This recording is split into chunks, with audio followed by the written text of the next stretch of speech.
今年大 S 因为流感引起肺炎，伫日本过身，后民众嘛正关心旅游的保险。有专家是讲，伫新冠肺炎的疫情过了，大部分的海外旅游平安险拢无赔，亲像流感这款法定的传染病的医疗费用。经管会调查嘛指出讲，咱国内有18间产险公司有赔这款法定传染病业者只有5间尔。今日大 S 伫日本因为流感并发起炎过身，引起国家的关注。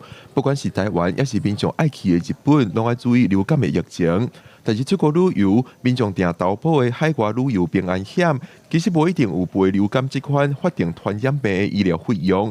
实际访问发现，民众无一定知影。这个部分是忽略掉的，法定的部分，我们就是单纯的买旅游平安险、医疗险而已啊。如果我要出国之前，我会先做一下全面的研究。我目前还不太清楚。我知道那网络上可以查得到，就是有需要的时候再上去查，然后再买就好了。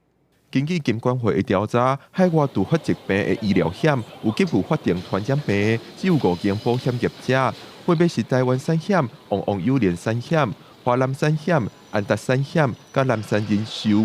专家讲，买海外旅平险就要甲详细条文斟酌看好清。不是说我有买到海外医疗的理赔部分就可以安心出国了，因为目前的部分呢，台湾有18家产险公司当中，只有4到5家的海外医疗理赔有把法定传染疾病纳进去做理赔。专家讲，伫 COVID-19 疫情过后，真侪保险业者拢甲海外旅平险的法定传染病理赔提调，民众出国进前对详细保险条文就要要意。除了要注意旅平险的条文，也要注意保险敢有够价。出国拄到意外，才有充分保障。记者林玉凯台北报道。